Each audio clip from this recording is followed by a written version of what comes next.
luego, claro, cada uno su cuentico, ¿no? El que le pasó a tal pariente o a tal vecino o a tal... Y bueno, ¿y por qué hace este otoño ahora 75 años de estos sucesos? Bueno, de estos sucesos. Solemos decir lo de los maquis, ¿no? O cuando los maquis, que justo han sacado ahora un libro que se llama así, cuando los maquis, pero realmente fue un periodo más prolongado en el tiempo, ¿no? Pero de lo que voy a hablar aquí es en concreto de lo que pasó hace 75 años. Que lo que os digo, pues aquí cada uno sabe su parcelica de historia, pero no sabemos exactamente muchas veces en qué contexto se ubica esto y qué pasó, o por qué pasó en ese momento, o cómo fue, ¿vale?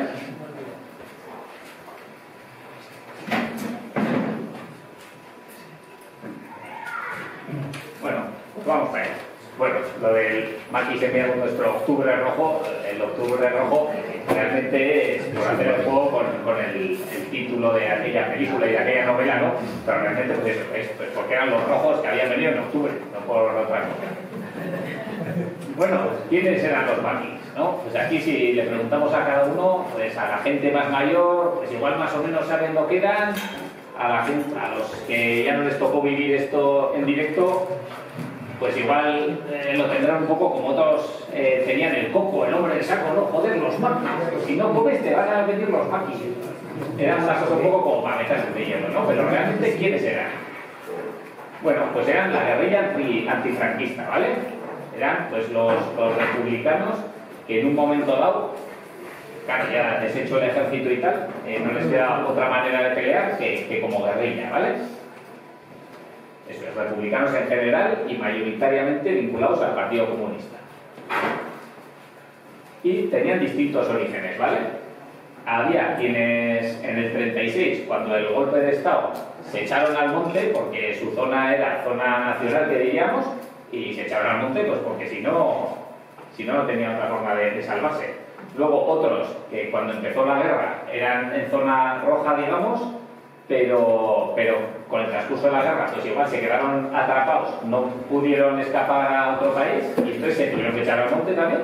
Y de zonas, por ejemplo, de la nuestra o de toda la frontera pirenaica, pues la gente en la guerra no se echó al monte, cruzó la frontera y punto. Pero, pues eso, ya después, cuando vieron que había una ocasión de poder volver a España e intentar recuperar, pues lo intentaron, ¿vale?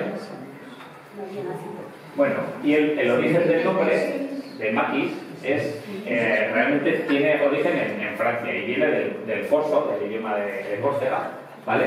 De una palabra que se llama, o sea, que es maquia, ¿vale? Que viene a designar a una zona pues, de bosque bajo y de matas y tal, ¿no? Que es pues, donde era fácil que se escondieran los maquis. Y como se les empezó a denominar así cuando peleaban para la resistencia francesa, luchando para echar a los nazis del sur de Francia, pues ya se trajeron el nombre. Quiero decir que antes del 44 no se les llamaría maquis, se les diría los del monte o lo que sea, ¿vale? Bueno, entonces eso, ¿en qué surgieron? ¿En qué contexto surgieron? Pues tenemos que ver primero el contexto de la guerra civil, ¿vale? El bando vencido, o sea, los republicanos convencidos, y que aquí una vez perdía la guerra era si se quedaban ya sabían lo que había, pues muchos se exiliaron a Francia, ¿vale? En un primer momento casi 500.000, luego algunos de esos acabaron volviendo y tal, pero bueno, fue un éxodo bastante masivo, ¿vale? ¿Y qué pasó en Francia? Pues que llegaron, y lo que está pasando ahora con todos los emigrantes que vienen del Mediterráneo, pues que cogieron y les, aquí ponemos una braza y de aquí nos movemos, ¿vale? Campos de refugiados, ¿vale? También hubo quien, bueno claro, el que tuvo ocasión, que se exiliaron a otros países, sobre todo de Sudamérica y a México, por ejemplo, ¿vale? Hubo los que, como ya he comentado, que se echaron al monte, y como veis, claro, ¿a qué me refiero? Pues decíamos, en la frontera pirenaica, aquí solo sale una manchica. Estas manchicas son zonas donde había maquis después de la guerra, ¿vale? Aparte de este capítulo que vamos a contar, pero es por hacernos una composición de lugar. Esto no es una bolsa de maquis, sino cuando pasó la invasión del Valle de Arán, que es algo que contaremos después, pues por dónde entraron. Pero si veis, en toda la frontera del Pirineo no había bolsas de maquis. ¿Por qué? Pues porque la gente, los republicanos que vivían aquí, pues cuando les llegó el momento, pues cruzaron la frontera y punto, ¿no? Pero, pues por ejemplo, digamos, uno de Teruel, pues la frontera sería un poco lejos. Entonces, pues se echaron al monte, pues porque hay zonas, pues bueno, de monte que igual no están tan habitadas y bueno, y que los tendrían medio controlados, pero bueno. Pero eso, eran elementos subversivos y estaban ahí. Y ya veis que hay en varias zonas, ¿vale? Bueno, entonces, seguimos. En Francia, eso, campos de refugiados. Que ya veis pues cómo estaban hacinados. Pues claro, si pasaron 500.000, así casi de repente, sobre todo cuando cayó Barcelona, tuvo que pasar mucha gente. Entonces, pues claro, los metieron así, pues bueno, en esta playa, venga, la acordonamos y de aquí nos habláis. Bueno, la acordonamos, la alambramos. Pero ¿qué pasó? Estamos hablando esto de mediados de 1939, que es cuando acaba la guerra y la situación es esta. ¿Qué pasa? Que pocos meses después empezará la guerra mundial y entonces lo que parecía que no podía ser peor, pues es aún peor. Bueno, esto es el campo de Gurs, que está aquí al lado, ¿vale? O sea, que no nos parezca que aquí los campos de concentración pues están allá en Polonia, ¿no? O sea, teníamos uno al ladito de casa. Y bueno, y hubo gente del valle pues, que pasó por ahí. Y bueno, pues después del palo del primer momento, de que se tuvieron que ir al exilio y no levantaban cabeza y tal, porque de hecho una de las intenciones que tuvo el gobierno, los republicanos, pues fue intentar alargar la guerra, aunque ya sabían que no le iban a ganar, pero alargar porque ya se veía que iba a estallar la Segunda Guerra Mundial, y entonces si la alargaban, ya claro, Franco tendría que tomar parte con un lado o con otro, y entonces ellos decían, bueno, igual con los aliados tenemos una opción. Y se empezaron a organizar eso, ¿vale? Lo que decíamos, la Segunda Guerra Mundial. Franco, en principio, aunque no entró en la guerra, pero estaba alineado con el eje, ¿vale? ¿Qué es el eje? ¿El eje del mal? No, el eje que era pues, en Europa, Alemania, Italia, aunque luego todos estos países que vemos en blanco, lo mismo que, bueno, estos son los países aliados, que diríamos, pero luego cada bloque tenía sus estados satélite, ¿vale? O sea, estados que les prestaban apoyo, que les daban suministros y tal. España, como Italia y Alemania les habían prestado a Franco pues eso, armamento y aviación y tal, pues claro, estaba alineado con ellos por eso. Pero luego veremos, claro, que eso para él también tenía otras implicaciones. Bueno, eso para empezar, ganó Franco la guerra, pero estaba al lado de Francia, ¿no? Y entonces decía, joder, aquí con todos los que se me han ido republicanos exiliados aquí, y ahora si empieza la guerra y empiezan a ganar los aliados, estos cualquier día me vuelven y me hacen un lío. Entonces, ¿qué hizo? Pues ahora veremos. Dijo, tengo que blindar los Pirineos, porque me van a entrar por aquí y bueno. ¿Y cómo lo blindó? ¿O qué hizo para evitar eso en la medida de lo posible? Bueno, pues una serie de vías de comunicación que permitieran la comunicación entre los valles paralelos, por ejemplo, en nuestro caso, o sea, la carretera, la que hicieron con los presos, que iba de Roncal a Vidango y hasta Egral, ¿vale? Era realmente para que se pudiera ir de Huesa a Roncal en 20 kilómetros, ¿vale? Pasar 2 puertos de montaña, pero seguirá siendo siempre mucho más rápido que hacer de Huesa, bajar a Navascués, ir de Navascués a Burgui, de Burgui subir hasta Roncal, ¿vale? Entonces era para ganar ese tiempo y bueno, y para evitar que si venía una invasión, pues poder estar comunicados y mover tropas lo más rápido posible, ¿vale? Y así como esta carretera, pues se hicieron muchas, ¿vale? Que no tenían ninguna lógica de desplazamiento por el sitio más fácil, pero pues eran con una lógica militar, ¿vale? Luego, la línea P, que igual habréis oído, en el Valle se está trabajando este proyecto, aunque bueno, todavía está eso en desarrollo, y que era la línea P, la línea P que le dicen a alguno, no tenía nada que ver conmigo. Pues era, todos los punticos que veis aquí son zonas fortificadas, por así decir, ¿vale? O sea, para prevenir, si venía un ataque, en todos estos punticos había elementos para intentar repeler esos ataques. ¿Qué tipo de elementos? pues había búnkeres, había nidos de ametralladoras, este tipo de elementos. Y diréis, o sea, nosotros estamos aquí, esta es nuestra espirita del mundo. O sea, ya veis que hay unas marcas, ¿no? Bueno, en el Valle Roncal hay hasta 15 elementos de este tipo. Elementos no es un nido de ametralladora, puede haber alguno que sea hasta un conjunto. Lo que pasa es que están ahí un poco dejados de la mano de Dios y ahora se están intentando recuperar, ¿vale? Pero es pues para darle esa visión de, bueno, el caso es, luego ya veremos, el hecho de hacer esto pues fue, no sé, otro ladrillazo que diríamos, ¿no? Que fue el darle dinero al que tenía hormigón, porque realmente ya se había visto los franceses y, o sea, los nazis en Francia y en Alemania y tal, en otros sitios del mundo, habían hecho otras líneas defensivas de este tipo y se habían demostrado que ya no eran útiles porque la aviación pues se podía saltar eso tranquilamente. Pero bueno, así fue. Este es un búnker que hay ahí en Pasau Laza, ¿vale? En Zarra. Y ahí, al lado de este, pues hay otros 3 elementos de estos y se pueden ver tranquilamente, ¿vale? Bueno, y entonces, ya habíamos hablado antes de lo que había pasado justo al acabar la guerra civil, ¿vale?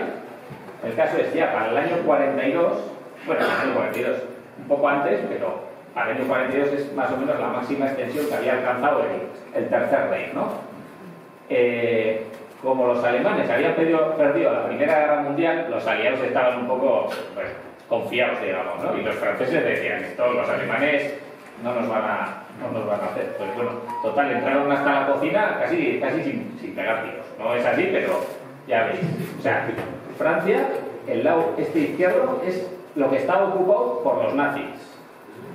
Pero el trocico este de abajo no es que no estuviera ocupado. Es que, bueno, el gobierno de Francia, el gobierno legítimo, se había exiliado a Londres y aquí se había quedado, bueno, el coronel, creo que era, Pétain, que era un héroe de la Primera Guerra Mundial y estaba muy bien considerado en Francia, pero al final era un poco un títere del Tercer Reich, ¿no? O sea, en este trozo de Francia era un estado satélite de Francia, o sea, de Alemania. Entonces, un trozo estaba ocupado y el otro no estaba ocupado, pero bueno, de hecho, ya habréis oído algunas historias de pues, nazis ahí mismo en el agua, ¿no? Porque hasta ahí llegaba la muga. Entonces, pues eso, que decían, joder, y venían los pobres hombres con un mendrugo de pan que no se podía ni comer, y ya les dábamos un poco queso, joder, al final eran, ¿no? Pues unos mandados. Bueno, eso.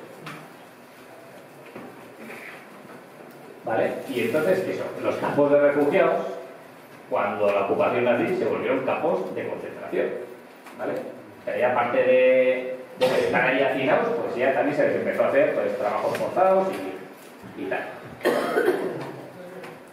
Y bueno, los republicanos, pues, o sea, se encontraron otra vez, pues eso, dicen, o sea, nos hemos tenido que ir de nuestro país por esto y ahora esto otra vez. ¿Cómo nos puede pasar? Bueno, y el caso es eso, ya en 1942, más o menos en 1942, pasan 2 cosas que hacen que la Segunda Guerra Mundial empiece a cambiar las tornas. Hasta entonces los alemanes iban que se comían el mundo, o sea, a sitio que iban, a sitio que conquistaban. Pero en 1941 realmente ya Estados Unidos empezó a meter la patita en la guerra y empezó a dar suministros a los países aliados. Y ya a finales del 41 creo que es, ya Estados Unidos decide entrar en la guerra. Mandar tropas y mandar armamento y de todo. ¿Por qué? Pues porque como había empezado a suministrar ayuda a los aliados, los japoneses, que eran parte del eje, o sea, aliados de Alemania y de Italia, les bombardearon Pearl Harbor, que es una base americana, y a los americanos dijeron, pero esto, o sea, nos atacan en casa, bueno, y por eso entraron. Y por otro lado, los nazis habían avanzado por el frente este que se dice, en Rusia, y habían ido, vamos, arrasando con todo, pero pues en este año llegó la famosa batalla de Stalingrado, que es, pues eso, donde consiguieron resistir y empezarle a dar la vuelta a los rusos, ¿no? Y les pilló todo el invierno y lo que pensaban que iba a ser, venga, nos vamos a conquistar Rusia en 3 meses y nos volvemos a casa antes de que llegue el invierno. Pues les pilló el invierno, se les complicó la cosa y ahí empezaron a perder la guerra, ¿vale? Entre otras cosas, o sea, entre otras otros factores, ¿vale? Y a finales del verano, bueno, a principios del verano del 44 fue el famoso desembarco de Normandía, ¿vale? Que es esta imagen, y a partir de ahí pues la cosa fue bastante rápido, ¿vale? No solo por el desembarco de Normandía, pues en los, como si dijéramos, en las provincias del sur de Francia, los republicanos habían, los republicanos pues habían tomado parte, algunos obligados, ¿no? Los que estaban en campos recluidos y tal, muchas veces pues les habían obligado, oye, pues o combates o tú no te quedas aquí. Y otros pues por convicción, ¿no? Decían, bueno, pues a luchar al fascismo y tal. Entonces, bueno, habían tomado parte en batallones, por así decir. Bueno, de hecho, había algunos que eran solo de españoles republicanos, y en muchos sitios pues fueron ellos la clave de que se consiguiera liberar esas provincias del sur de Francia, ¿vale? Y luego, bueno, pues esto fue, los americanos fueron más por el norte hasta llegar a París, y bueno, creo que ha sido ayer, pues se celebraba la conmemoración de la liberación de París o de Francia, ¿vale? Los 75 años, y era pues esto. De hecho, dicen, al Ayuntamiento de París el primer tanque que llegó era un tanque que iban 9 republicanos, ¿vale? Entonces, bueno, que tuvieron una participación muy activa en la liberación de Francia. Y entonces, ¿qué pasa? Que ellos pensaban, joder, o sea, les hemos salvado el culo, ahora nos ayudarán, ¿no? A ver. Hemos conseguido echar a los nazis, pues ahora el siguiente es Franco. Entonces dicen, bueno, pensaban haber hecho el intento de invasión, ¿no? De volver a España y a ver si conseguían reconquistar y tal, para febrero. Pero bueno, lo fueron posponiendo por cómo iba la Segunda Guerra Mundial y tal. Y ya pasando esto, ya lo veían, vamos, blanco y en botella. Decían, hay que ir, pero a por todas. Pero claro, tampoco era fácil porque no tenían un ejército al uso, ¿no? Bueno, ya hemos hecho el contexto nacional después de la Guerra Civil y el contexto internacional por la Segunda Guerra Mundial, ¿vale? Que todavía no acabó en este año, había acabado en el 45, pero aquí parecía, o sea, ya en octubre del 44 parecía que eso ya estaba finiquitado. Luego se enrocó Hitler en las Ardenas, la famosa batalla de las Ardenas, y aquello alargó unos meses más la guerra, pero bueno, al final no valió mucho. Y miramos en 1944, ¿en qué situación estaba? ¿Qué teníamos aquí? Pues claro, en la guerra civil, al final de aquí de Liangoz, los que habían ido voluntarios pues habían sido requetés, ¿vale? Y Liangoz era o sea, se había quedado un padrón en la zona nacional, entonces pues bueno, eran gente de esa forma de pensar, a priori, ¿vale? Claro, ¿qué tenemos? Que acabó la guerra civil y vinieron los batallones de trabajadores, ¿vale? Entonces ya vieron, pues eso, que los rojos, como se suele decir, no tenían cuernos y cola, y que al final eran gente que estaban pasando mucha miseria y que les estaba tocando pagar el plato, pero al final miramos cómo se convivió con aquellos. Ya veis, pues aquí están mozas y mozos de Liangoz con soldados, ¿vale? Con presos de los batallones de trabajadores. Entonces, yo creo que ya también ellos veían que pues, al final eran gente como ellos, pero bueno, pues por H o por B les había tocado en el otro bando, o por condiciones, pero bueno, que eran gente como ellos. Bueno, era una época de restricciones, ¿vale? En Liangoz, después de la guerra, que yo creo que también les habría dado que pensar, dirían, joder, o sea, hemos ganado la guerra, os hemos ganado la guerra, y ahora nos cerráis el molino, o sea, nos tenemos pila, no sé, o sea, bueno, o nos crujís a multas porque vamos sin salvoconducto. Salvoconducto era, yo voy de aquí a llegar y si me pillan entre medio y que no llevo salvoconducto, como estoy a menos de 20 kilómetros de la frontera, multa. Y las multas estaban a la orden del día, ¿vale? Y yo creo que entre una cosa y otra, yo diría, oye, pero ¿esto qué es? Bueno, eso, cosas de la cercanía a la frontera, ¿vale? Que también les incluía, pues eso, todo lo que hemos dicho, pues la edificación de búnkeres, de refugios pues eso, nidos de metralleta, el hacer las carreteras, como lo habían hecho aquí, que luego pues, hicieron la de Matamachos, en Garde, ¿no? Al final era una zona que por estar cerca de la frontera y el miedo que tenían a que iba a venir de Francia pues una invasión, pues claro, estaba más militarizado. Entonces, claro, por ejemplo, cuando lo de los batallones de trabajadores y tal, en parte era una demanda que había hecho el pueblo, ¿no?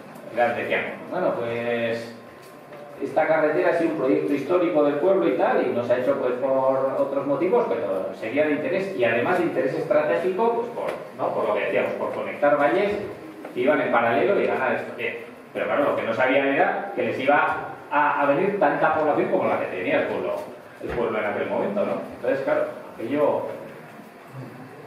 Bueno, entonces vamos con lo que denominaron los comunistas la Operación Reconquista, ¿vale?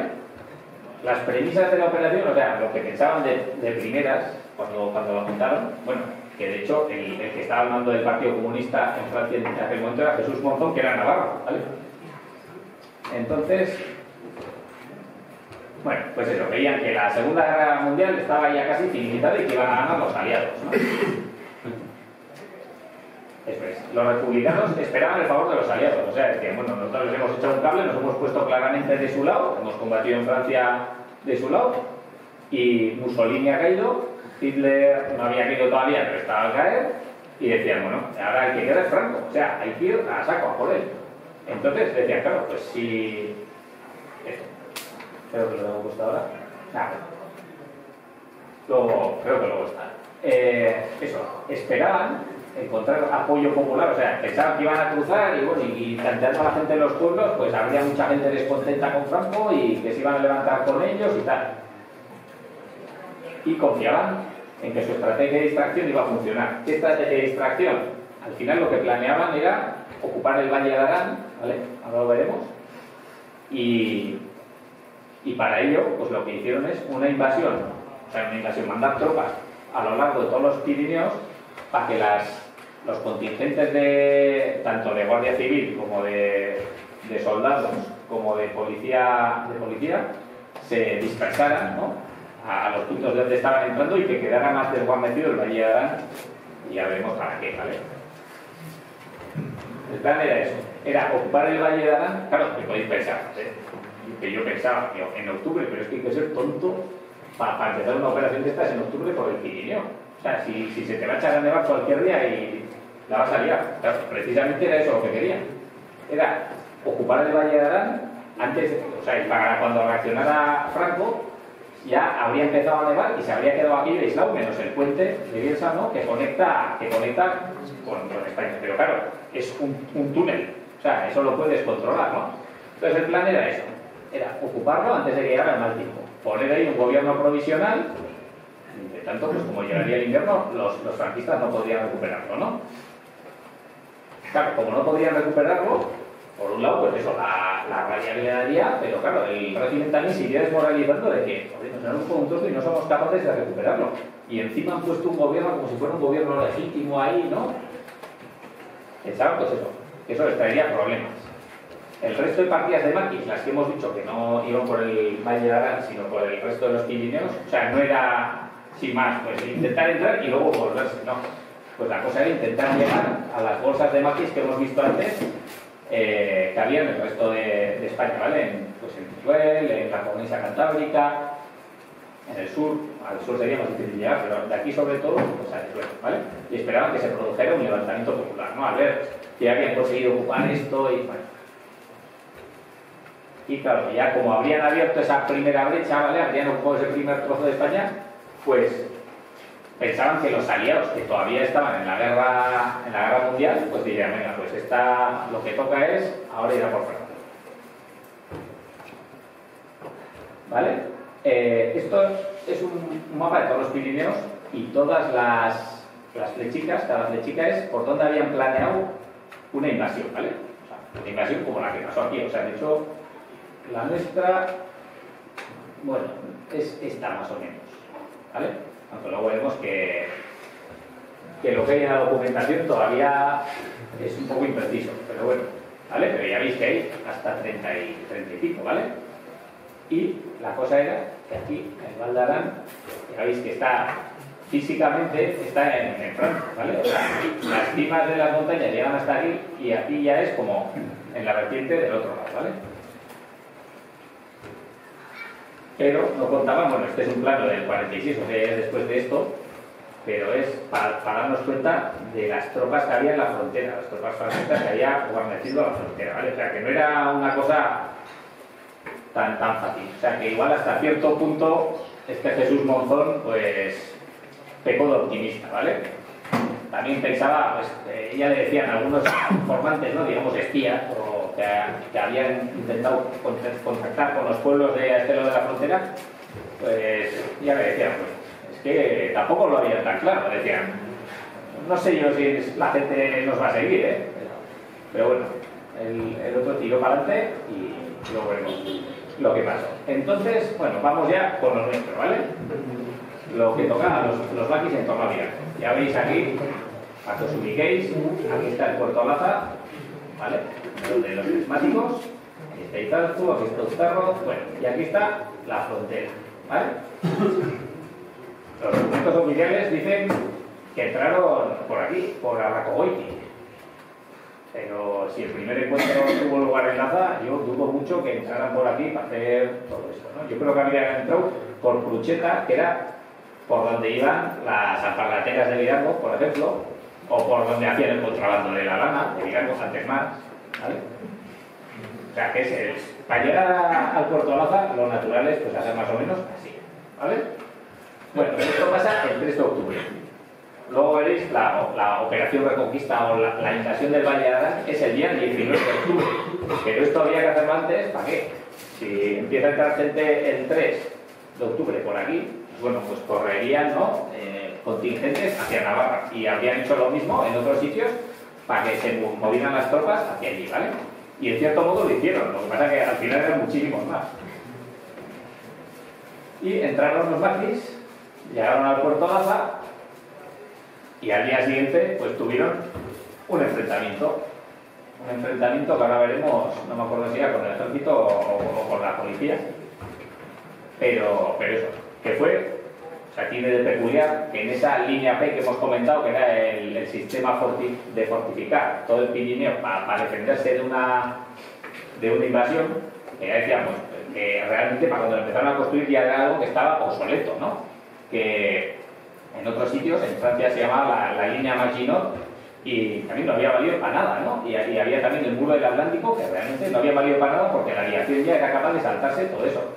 Pero bueno, el caso es, llegaron a Laza y ¡pum! Primer combate, ¿vale? Y fue el primer y único combate en la línea P, ¿vale? O sea que algo tenemos de únicos. Entonces, digo, fueron los maquis contra la policía armada, ¿vale? Y en cuanto a bajas, pues eso, se registraron un guardia civil muerto, que decir, joder, si estaban con la policía armada, ¿qué hacía un guardia civil? Pues era el que era el guía, ¿no? Era alguien que estaba trabajando aquí y ya conocía el terreno y los guiaba, pero claro, también iría primero. Entonces, pues eso. Bueno, un guardia civil muerto y dos policías capturados por los maquis, ¿vale? O sea, de este primer encuentro, pues salieron los maquis bastante airosos. Y avanzaron y fueron a la Zotropea, que ya conoceréis muchos, que es un cruce de caminos, y entonces ahí, bueno, había dentro unos 400. Y entonces se dividieron en tres grupos pues para ser un contingente más manejable, ¿vale? Unos fueron hacia Esparza, los otros hacia Virango, y los otros, pues no se sabe, no consta en la documentación que he podido mirar, que de hecho pues habla uno de los que iba en el contingente, que vino a Virango. No especifica que se dividieron, pero no se sabe dónde. ¿Alguien ido de Ceizaba? Pues no lo sabemos, porque luego tampoco queda constancia de qué pasó con esos. Y entonces, pues eso, de Laza van a Zotropea, ¿vale? Que es hasta el punto donde llega la línea, y aquí está mal marcado. Bueno, realmente van por aquí, ¿vale? Aquí los he sacado ahora, pero realmente cogieron este otro y cayeron a Esparta, ¿vale? Y de Esparta se fueron a Baurrea, secuestraron al alcalde, tomaron el cuartel de la Guardia Civil, creo que era, bueno, tuvieron unas aventuras, pero eso para otra historia. Un grupo por ahí, a Salazar. El otro, pues avanzaron por Virango, ya entraron en término de Virango, y ya veis, pues eso, esto es la Sierra Fermiano, que diríamos, ¿vale? Y en la Sierra Fermiano, pues otro enfrentamiento, ¿vale? Solo un día después. Ya veis, esas calvas os sonarán, ¿no? Pues, ya es en territorio de Virango, que Laza pues es en territorio de... Pues, donde fue el enfrentamiento, no sé si era de Uztarro o de Izalco. Yo creo que lo ponen en Izalco. En esta ocasión no es contra la Policía Armada, sino contra el Ejército, que es la segunda compañía del Batallón América 19. Y como bajas, solo consta un soldado muerto, del que hay constancia en los registros de Virango, tanto en el... Es curioso. En principio, se suponía que los que morían en acto de servicio y tal, los mandaban a su pueblo, ¿no? Y más si era luchando contra los maquis, contra el enemigo, ¿no? Y a este lo mandaron, pero ya veremos, no sé si porque los demás eran bastante más lejos, que a priori no los mandaron. O sea, a este, cuando se le inscribe en el registro, ya se pone que se le va a enterrar en su pueblo. Y a los demás se les va a enterrar en Virango, porque a Salamanca nos pilla lejos o Toledo nos pilla lejos, ¿vale? ¿No? Aunque luego algunos se los llevaron, pero bueno, eso ya no consta. Vale, y eso, y realmente en la partida de función consta que la muerte se registró en la fantería, ¿vale? Bueno, entonces, ya después de aquello de Sarmiento, que todavía los maquis pues se ve que iban bien, no habían tenido bajas, habían conseguido matar a algún enemigo, bueno, pues aún consiguieron bajar hasta Virango, ¿no? Que es lo que dice uno de los mandos que llevan aquellos maquis, ¿vale? Que se llama Chispita. Eso, si veis en algún pueblo, o sea, en algún libro, veréis eso, que de los que bajaron al pueblo, pues, el que estaba al mando era este Chispita. Y viene a decir, joder, pues que bajamos a Virango y tal, y repartimos propaganda, ¿vale? Pero la gente no nos... Y eso que les tratábamos iguales y de hijos del pueblo y de no sé qué, pero que no percibieron mucho entusiasmo, y dice que se dispersaron. Pero, bueno, se dispersaron a dónde, se volvieron a Francia, no sabemos, ¿no?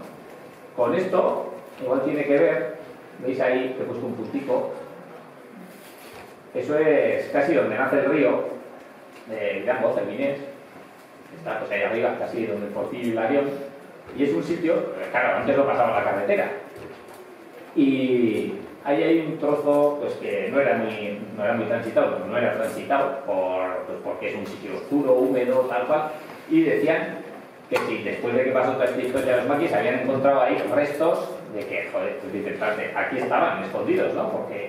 Porque no fue solo esta incursión a repartir propaganda, sino que luego en los días, semanas siguientes hubo más ocasiones en las que bajaron los maquis al pueblo, ¿vale? Pues unas, ya veremos. Esto es lo que os contaba, que aquel Chispita, pues... Bien, eso, que se refugiaron en lo que le dicen lo de Mariana, ¿vale?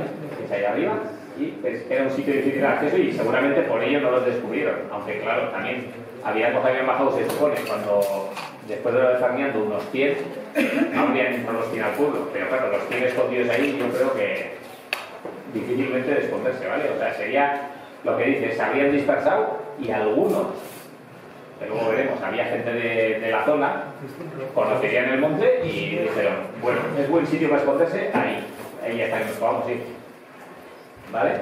Y además, claro, pues ya había gente de Virango, alguno, pues que ya sabían que pues, habían tocado con alguno, pues cuando andaban ahí buscando de comer o lo que sea, y pues bueno, pues igual hasta los conocerían, hasta habrían trabajado con ellos, ¿no? En el monte. Y entonces, pues eso, viendo las miserias que pasaban, pues bueno, les subían pues lo que podían de comer, que tampoco sería mucho, pero bueno, solidaridad, ¿no? Y en los días siguientes, semanas siguientes, estamos hablando de que aquello de Sarmiento fue el 5 de octubre, y lo que veremos después, pues es casi 3 semanas después, ¿vale? Y entre tanto, pues hay varias bajadas esporádicas de los maquis al pueblo, pues eso, unas pues para tantear, a ver qué opinión hay, a bajar propaganda, a buscar algo de comer. Siempre dicen pues que solían bajar a oscuro, ¿no? A oscuro pues porque igual había menos posibilidad de que los estuvieran esperando o lo que sea, para que luego cuando volvieran los estuvieran oscuro y tampoco fuera fácil de seguirlos, ¿no? Y también, pues claro, mucha gente andaba en el monte entonces era fácil que se encontraran con los maquis, ¿no? Pues y decidieron de comer o dar una oveja o lo que sea. Pero claro, el que se encontraba con los maquis tenía que denunciar, y si no denunciaba, cuidado, ¿vale? O sea, había castigo si no denunciabas. Es el caso, por ejemplo, de Ligorio, el de Meilusa, que le cayeron 500 pesetas de aquellos tiempos. O sea, un pastizal por no haber denunciado, ¿vale? Esta es la denuncia. Le cayeron 500 pesetas, que no sé, alguno que haya vivido en aquella época ya sabría decir 500 pesetas para quedar más, pero era mucho dinero. Por no ayudar a la fuerza pública, no dando conocimiento de la presencia de rojos en la frontera, ¿vale? Bueno, fijaos en la fecha, porque tiene que ver con lo que vendrá luego, ¿vale? Bueno, entonces, vale. Después de esto, claro, las incursiones de Maquis, luego hay alguna que no la sabemos ubicar en fechas, ¿vale? Luego os contaré de una en concreto, que no sé si fue antes que esto o más tarde, pero bueno. En torno al 20-21 de octubre entró otra partida de Maquis de otros 400 por Arracogoiti, dicen, ¿vale? Por Belay. Y la intención era llegar hasta Garde y de Garde ya pasar a Huesca, que ahí había más guerrilleros, ¿no? Todo Mansó, Hecho y esos valles, pues habían sido mucho más rojos. Si se leen testimonios de la guerra civil de ahí, pues cuando empezó la guerra, pues los jóvenes habían fortificado el pueblo, que no les valió para nada, ¿no? Pero claro, luego ya cuando vio que no había nada que hacer, pues se pasaron todos a Francia y tal, ¿vale? Pero pues allá tenían ese... eran de otra forma de pensar y eran más tirando pues eso a republicanos, ¿vale? Ahí seguramente eran mejor acogidos los maquis. Y entonces la idea era llegar de aquí de Arracogoiti, yendo por el monte, chiqui, llegar hasta Garde y de Garde pasar a Huesca y de Huesca ya ir hacia la bolsa de maquis de Teruel, os hemos dicho, ¿vale? ¿Por qué? Esta debía ser una ruta muy transitada porque transcurría en gran parte por zonas no habitadas o poco habitadas. Entonces era más difícil que les descubrieran, ¿vale? El caso es, pues eso, llegaron, hicieron noche en Belabarce, pero ya les debía estar pues, el ejército pisándoles los talones y dicen que se dispersaron, ¿vale? 20-21, pues la noche, o sea, después de esta noche sería el 22. Se dispersaron, pero no dicen a dónde, ¿vale? Entonces, esto es lo que explica esto, ¿vale? Lo que decíamos, entraban por aquí por Gar de tal, era pasar a Huesca y yendo por aquí, tiqui, y hasta llegar a esta bolsa, ¿vale? Bueno, entonces nos habíamos quedado en que dicen, se sospecha, parece, cerrar esa ventana por favor, que si no, no se ve.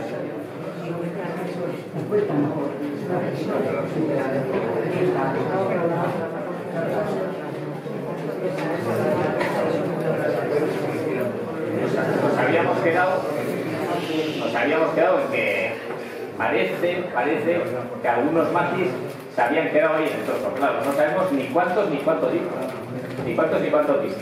Puede ser que fueran de estos que se tuvieron que dispersar, de los que habían entrado el 2021, ¿vale?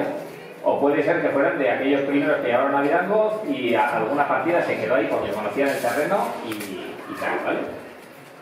Bueno, ¿qué pasó con esto? Pues que hubo un día que bajaron, decían, unos dicen 7, otros dicen 8 al pueblo. Era el día después de que hubieran bajado pues unos a traer propaganda, otra vez pues a pedir comida y tal y cual. Y aquel día bajaban 7, 8, dicen. Y antes de llegar al pueblo, pues claro, la policía ya estaba, la policía y el ejército, ya estaban con la mosca desde los enfrentamientos anteriores y se había reforzado, se habían mandado tropas a mirarnos, ¿vale? Y para este momento ya debían estar con la cosa de que el día menos pensado venían, ¿vale? Claro, si esto pasó después del 19 de octubre, que fue lo de Adán, tendría todo el sentido, ¿vale? Porque ya estarían pensando que les iban a entrar por todos lados. Y entonces, pues, en Vidaco se supone que estaban, entre otros puntos, acantonados o ahí vigilando, pues en las ventanas de Casa Gallarre, en las ventanas de Casa Landarna, en el Chaparro, ¿vale? Chaparro es, bueno, para los que no tienen Vidaco, el monte que hay, o el árbol que hay ahí encima, un chaparro. Y mataron a uno, ¿vale? Le acertaron a un tiro. Dicen que desde el Chaparro, no sé.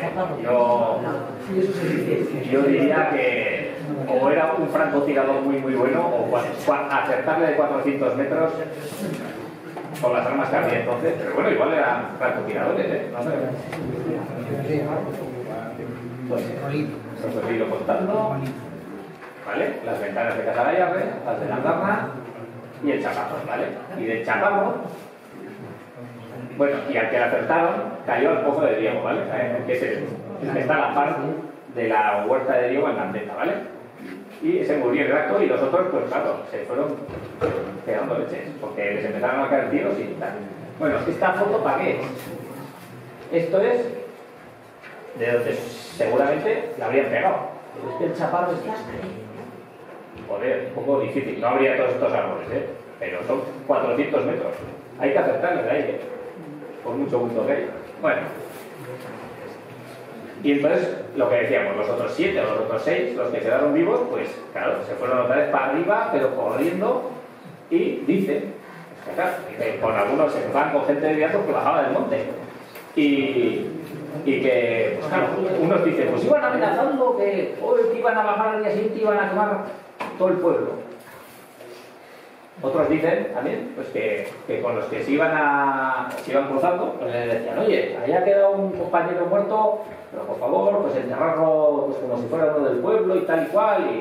Y algunos dicen que su familia vino a buscarlo después. Decían que si era de San Sebastián incluso. Y por eso yo pienso que igual tendrá, o sea, estará liado ya esta historia con el militar, bueno, era el militar que estaba haciendo la mili, que mataron en la fantería, ¿vale? Que era de Getaria, que estaba a uno de Hidalgo a aquellos tipos, Getaria y San Sebastián, por lo mismo, ¿vale? Puede ser.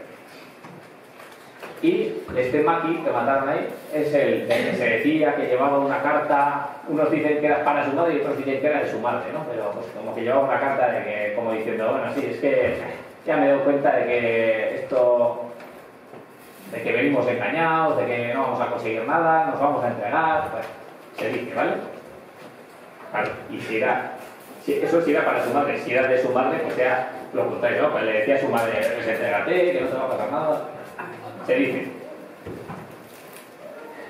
Claro, y lo que decíamos, lo primero que hemos señalado en la diapo anterior era pues que los maquis iban diciendo que iban a bajar y iban a arrasar el pueblo. Claro, entonces la gente, conforme llegaban del pueblo y dijeron, oye, que decían esto, no común, yo, pues claro, sálvese quien pueda. Y entonces, claro, pues uno les dijeron, bueno, no queda otra, nos quedamos en casa y, oye, y que sea lo que tenga que ser.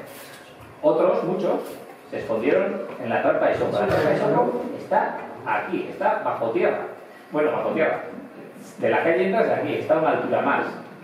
Y dicen que había como una trampilla que daba acceso pues como a un sótano, digamos, pero que estaba también, no, sería igual en un tablón así ancho y no se veía. O sea, tú entrabas ahí y si no sabías que existía, claro, ¿esto de dónde viene? O sea, ¿de dónde viene? Porque se escondió ahí, bueno, medio pueblo es un decir, pero mucha gente del pueblo se escondió ahí con lo poco que podían tener, estaban ahí apretados, y eso, claro, esto quiere decir que ese refugio se habría usado antes más, o sea, en las guerras carlistas o iros a saber dónde, pero claro, esta foto está hecha hace 15, 20 años, y entonces, pues veis, joder, dice sí, pero los maquis no serían tontos y ya verían, a ver, esta casa tiene parte abajo, aquí no me cuadra, ¿no? Pero es que cuando pasó de los maquis no era así. Es que había otra casa delante, ¿vale? O sea, esta es la puerta y aquí había otra casa. Entonces ya tapaba todo lo de la otra casa y bueno, y no da tanto para sospechar, ¿vale? Bueno, pues eso. Unos se quedaban en casa, otros se quedaban a Pachoco, otros muchos, pues nos tiramos al monte con lo poco que podamos salvar y hasta que pase el chaparro. ¿Veis? Pues una cosa, esto si cerramos esta trampilla, pues aquí no pasa nada, ¿no? Bueno, y pensamos, pues habrían vuelto esos 6 o 7 a lo del trozo a esconderse ahí. Bueno, y llegamos al día, bueno, ahora vamos a ver, al día 24 de octubre. No sabemos cuánta separación temporal hay entre lo anterior, entre lo del tiroteo y esto, pero bueno, se supone que sería cerca. Y ya bajan los maquis, por eso digo que igual esto tendrá relación con los 400 maquis aquellos que habían entrado por Belagua, porque por aquí dicen que bajaban unos 300, y es el 24 de octubre. O sea, y tenemos ahí un batallón de maquis que se ha perdido y resulta que luego, por digamos, que parece que no han entrado, bajan 300. Bueno, y bajaban por la cañada, ¿vale? Que también, pues bueno, para recorrerlo de noche sería un camino relativamente rápido o bien marcado y conectaría con la ribera. Bueno, el caso es, ya iban por ahí y el 24 de octubre hicieron noche en una serie de bordas. Bueno, estaba viniendo un temporal, decían, y entonces, pues claro, ya nos mira el raso de qué, en octubre, a finales. Y se había metido en una serie de bordas que miramos, pues ya sabéis, entonces estaban todas en pie y abiertas, ¿no? Pues porque al que le tocaba meter el galo, pues iba y lo metía. Joder, y ya decían, pues está, que venía temporal y pues los unos a meter las ovejas, los otros bajaban por las patatas ya, pues por sacarlas antes de que llegara el temporal. Y pues eso, los unos por ir a meter las ovejas en la borda y, oiga, llena de maquis, joder, yo la lado, llena de maquis, a la otra y también. ¿Qué es esto?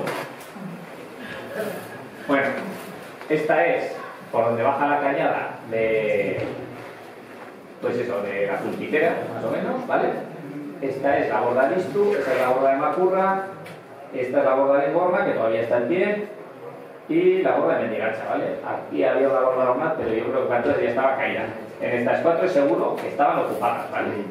Entonces, claro, tú llegas ahí y las cuatro bordas ocupadas, claro, eso desvió gente, ¿vale?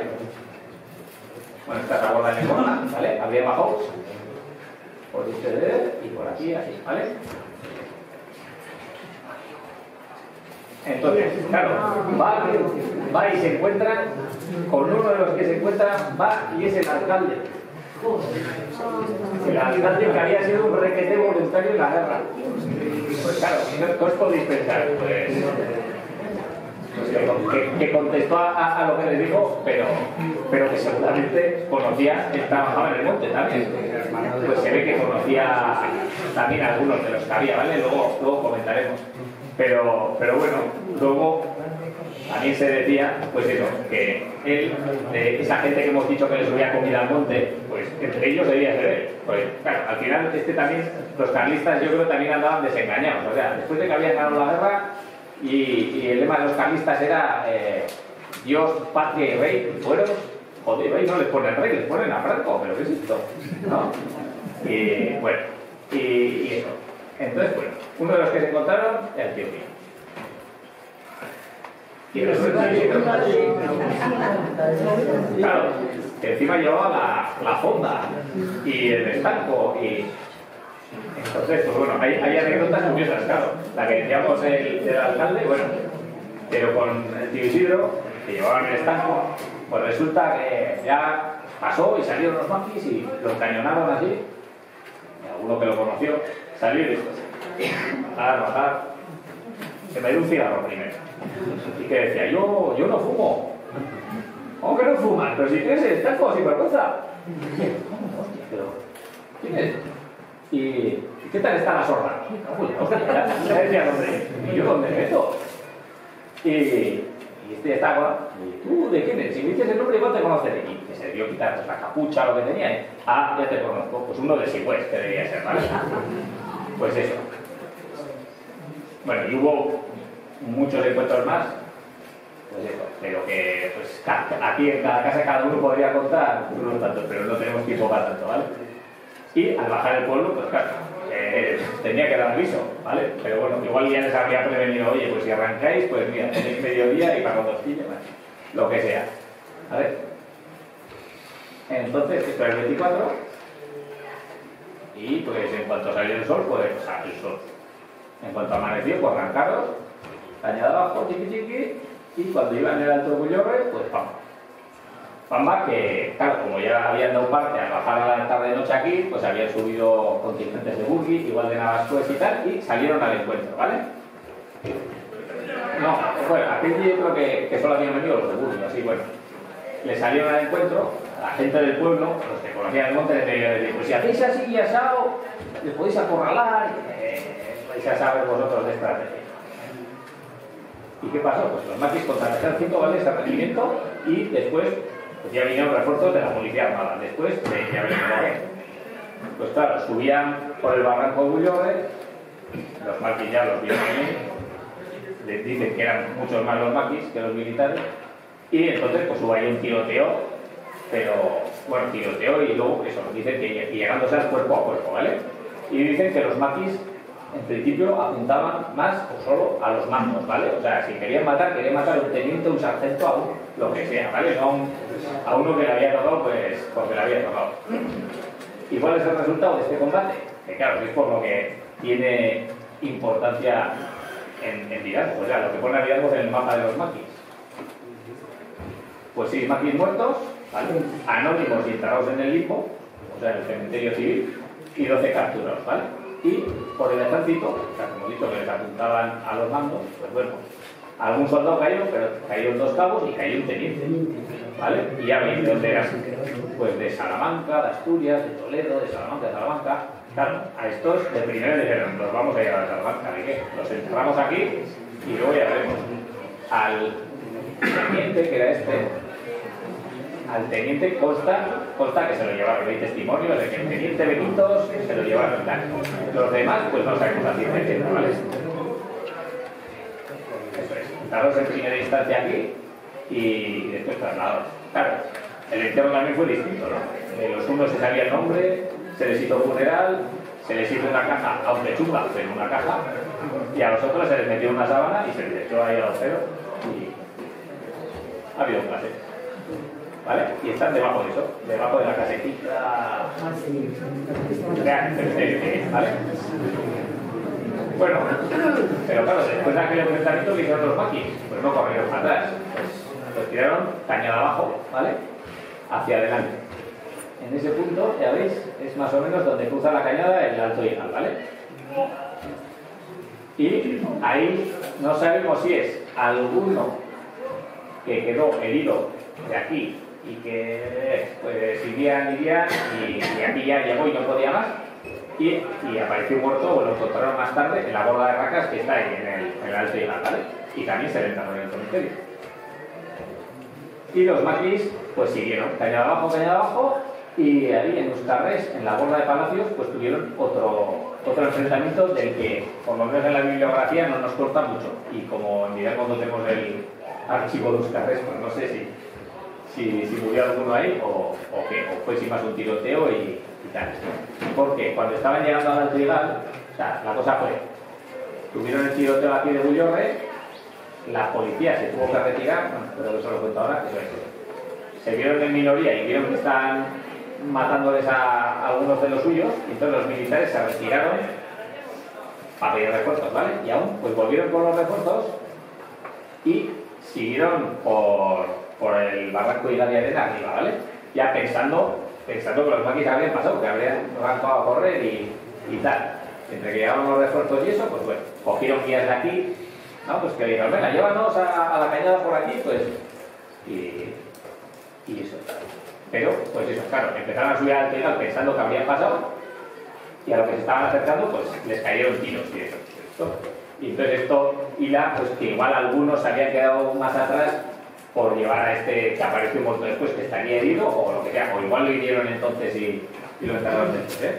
Lo enterraron, lo dejaron en la boda ahí a que se muriera. Eso es. En la borda de Racas, no sé si he dicho, ¿vale? La borda de Racas.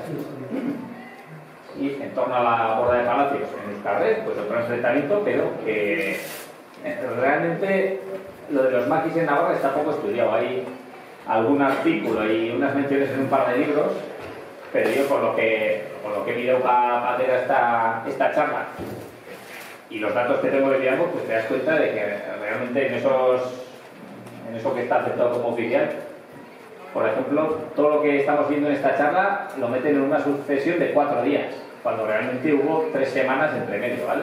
Fueron cosas distintas, pero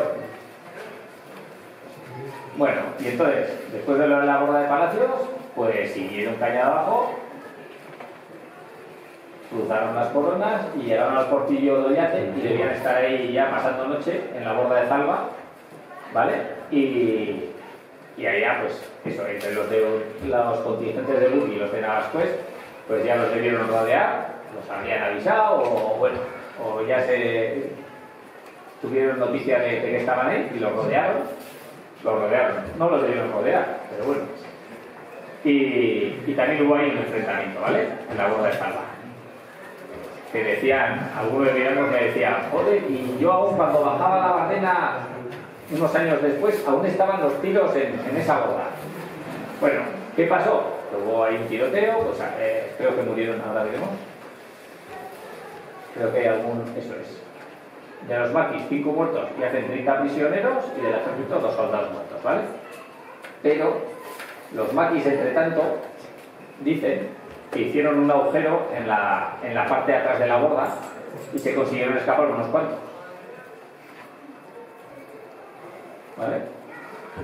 Y luego no sabemos si estos o los de la borda de Palacios o de ambos, pues en vez de seguir cañada abajo, porque ya han visto que los tienen calados ahí, pues deciden, venga, media vuelta y hacia Francia otra vez. Pero claro, si vuelven por la cañada, están vendidos. Entonces, ¿qué hacen? Pues si eran los de la borda de Palacios, pues así. Y si eran los de aquí, pues no sé exactamente el camino, porque si vinieran por el camino real, también igual iban un poco vendidos y tenían que pasar por Urgi, pero bueno, de alguna manera habían llegado aquí. Ya veis que estamos en Odieta, ¿vale? Y ya estamos casi en término de Vidamos. Vidamos empieza ahí. ¿Y aquí qué pasa? En Odieta, pues que va y se ve que en ese grupo de maquis pues no iba ninguno de Sigües, ni de Garde, ni de Burgui, ¿no?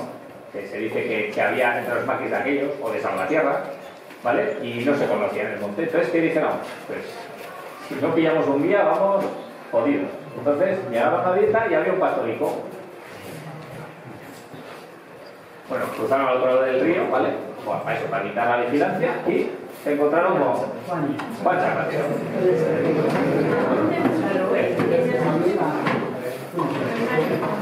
Que fue en el monte de Burgui. ¿Y ha dicho? Ah, pero Odieta no se tiró por No, mira, espera. el monte Burgui. Mira, he dicho, la muga de Vidamos está aquí. Y esto es Burgui. Vale, entonces, lo cogieron a Juan Chapatero por la mala suerte de que el pobre hombre se acababa de casar a Vidamos. Llevaba, no sé si no llegaba ni un mes que se había casado.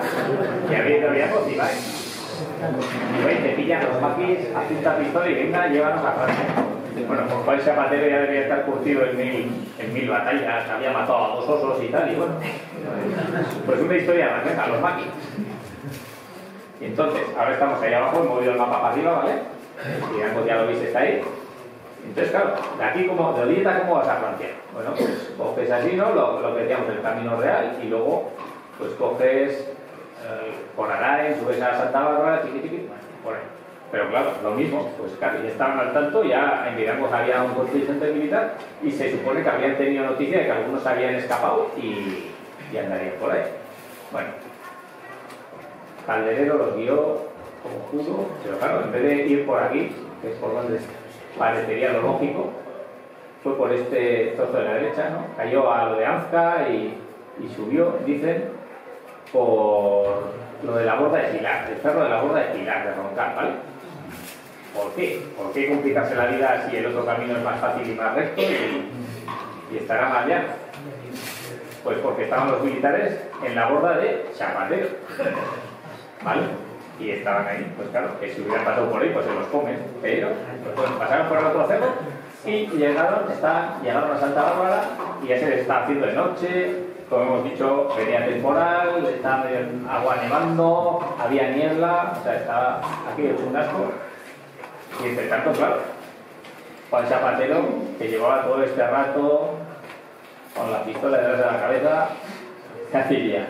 Esto, en cuanto se ponga la cosa un poco chunga, en cuanto no les haga falta, un tiro y fuera, y me liquida. Y entonces, ahí aprovechando, pues que ya se estaba haciendo de noche, estaba la nieve, que los maquis iban cansados, hechos polvo, no habían mal comido, aquí estaban subiendo cuesta arriba, ¿vale? ¿Sabéis las líneas de nivel? Pues ¿qué hizo el Chapatero? Bueno, esa es la boda de Chapatero, ¿vale? Y por aquí es por donde subieron. ¿Y qué hizo el Chapatero? Pues se tiró por el barranco abajo pero sobrevivió. Y ¿qué hizo? Pues cayó Urzenki, claro, ya de noche. Pues imagínate, ya se estaba haciendo de noche aquí, para cuando bajó Urzenki y con la poca luz que había, pues llegó a, dicen, a casa Tiburcio, llamó, y claro, ya ahí como estaban los maquis, pues eso, no se atrevían a abrirle y tal, y ya dijo, joder, pero que soy Juan Layata, y bueno, pues ya. ¿Os tiraríais? Segunda pistola. Bueno. ¿Y qué fue de los maquis? Claro, porque Alderero los dejó aquí de noche, con nieblas. Bueno, esto es casa Tiburcio, ¿vale? A donde llegó. ¿Y qué fue de los maquis? Pues fue la pregunta. Puede que se murieran ahí. Tenemos tres opciones. Una, Juan Zapatero mismo decía, esos no han podido sobrevivir porque iban hechos polvo, los he dejado ahí, que claro, aún les empezó para Francia, hacía frío, estaban mal comidos, estaba la niebla, que no iban a poder saber para dónde iban y no conocían el terreno. Esos han tenido que palmar ahí, seguro. Y bueno, y en esta línea vendría a corroborar lo que dicen, pues que a la primavera siguiente, ya con el cepillero y cuando empezaron a subir pastores y tal, encontraron unos esqueletos ahí. Que dicen, pues bueno, pues que igual serían aquellos maquis que se quedaron allá tirados, ¿vale? Otra posibilidad, menos oída, pero oída, es que los militares al final los hubieran encontrado al día siguiente y pues los hubieran capturado o matado. Pero de momento no hay constancia documental. No quiere decir que no exista, pero quiere decir que de los archivos o de lo que han dejado que se vea de los archivos, pues todavía no consta, ¿vale? Y puede ser que incluso tuvieran suerte, consiguieran llevar una borda, pasar aquella noche y a la mañana siguiente arrancar y conseguir llevar la Francia, pero pues no sabemos. ¿Y cómo terminó todo? Estábamos hablando de que esto había sido el día 27, ¿vale? El día 27 de octubre, lo de la borda de Zalba, lo que fueron con Juan Zapatero y tal y cual. Al día siguiente de todo esto, o sea que igual estos todavía estaban en Santa Bárbara, al día siguiente, el 28 de octubre, ya Santiago Carrillo, que había tomado en estos días el poder del Partido Comunista Español, ordenó abortar la operación. Carrillo era de los que opinaban, a priori, que no se debía haber hecho, que no iban a contar con el apoyo y tal, y que había que haberlo planteado de otra manera, que era demasiado optimista lo de Jesús Monzón, lo que pasó al final, ¿no? Pero bueno, y ya, después de este fracaso, quitaron a Jesús Monzón de la cúpula del partido, ¿vale? La operación Reconquista, como sabéis, fracasó, ¿vale? Y los republicanos pues empiezan a resignarse y pensar que tardarán en volver a España, ¿vale? Por un lado, porque no han conseguido hacer esto, pero por otro, porque ven que los aliados no han hecho nada por ayudarles, por seguirles. Y es que realmente no había acabado la Guerra Mundial, pero ya empezaba a notarse, o empezaban a darse los primeros pasos en la denominada Guerra Fría, ¿vale? La Guerra Fría pues era eso, entre el bloque comunista y el resto del mundo. Y entonces, claro, decían, igual les ayudamos a estos a invadir España y se nos montan ahí un gobierno comunista y se nos convierte en una Rusia del Sur. Pues casi mejor que se quede Franco, que esto igual lo manejamos y así se quedó. Y bueno, el franquismo, esto le salió bien, pues utilizó su éxito en esta operación, pues como una operación de propaganda, y de paso pues se ahondó en el poner la figura de los maquis, que ya se trataban antes de bandoleros y tal, pues eso, como una figura en el imaginario de todo lo malo, todo lo peor, ¿no? Que se les metía a los críos el miedo de que van a venir los maquis y tal. Vale, y en mayo del año siguiente, o sea, ya había pasado todo esto, pues se premió a algunas autoridades locales que pues por la labor que habían hecho sus pueblos, no necesariamente ellos, ¿vale? Pero gente de sus pueblos, pues por ayudarles como guías, como dejarles sus casas, para que pusieran punterías ahí o lo que sea, ¿vale? Fueron premios 15, no todos alcaldes, ¿eh? Pero ahora veréis que de esos 15, 12 son del Valle. Entre ellos, Pío Arnal, que se había encontrado con los maquis y encima les había dado ayuda. Pero bueno, pero luego pues habría hecho también lo que tenía que hacer. Aquí faltan 3 que son de Sacana, ¿vale? Pero bueno, que si no, no vendrán. De vida como Chavalías, de la fábrica de Roncal, de la Buena, de Navascués, de veterinarios de Navascués, de lista alcalde de Roncal, jefe local de las B. Jones de Roncal, alcalde de Garde, vecino de Roncal y alcalde de milicias, ¿vale? Pues eso. Y eso es todo. Ahora si tenéis alguna duda, pregunta o aportación, pues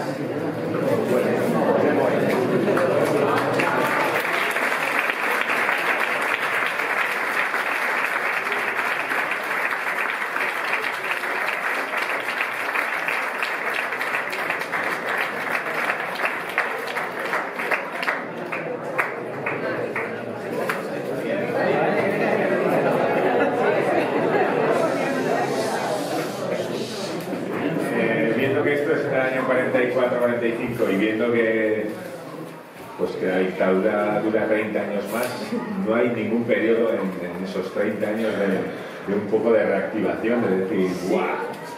Hay, y volví a haber incursiones de los maquis, pero ya no de la dimensión de esta. O sea, esto fue una operación planificada, pues eso, con un objetivo, o sea, y en un tiempo, ¿no? En el que muchos republicanos exiliados estaban ya activos como milicias en Francia. Estaban fogueados y tal. Y era, pues bueno, les pedía también, venga, y ahora nos toca esto. Claro, luego sí, en los años siguientes, igual 10 años después, por poner un ejemplo, pues vuelve a haber incursiones de maquis, pero ya son como más esporádicas. No hay nada organizado, venga, para meter partidas por todo el Pirineo, a lo largo de todo el Pirineo y a la vez. Ya no se volvió a hacer una tan grande. Hay una teoría también de que Rusia no les ayudó mucho. O sea, que les daba armamento obsoleto y que tampoco le interesaba. Algunos dicen eso, pero por otro lado, Stalin debía de estar también por la labor de que otras guerrillas de tipo comunista, o sea, que las había también en Francia, en Italia y tal, y les seguía apoyando en ese momento. Entonces, bueno, eso viene o según algunos autores, viene a contradecir lo de que Rusia, se había desentendido un poco del tema y Rusia parece que algo quería ayudar. Pero bueno, también habría que ver cómo estaban, ¿no? Que aquellos habían pasado también en la Segunda Guerra Mundial, por eso habían perdido mucho. ¿Más? Pues muy bien. Pues muchas gracias.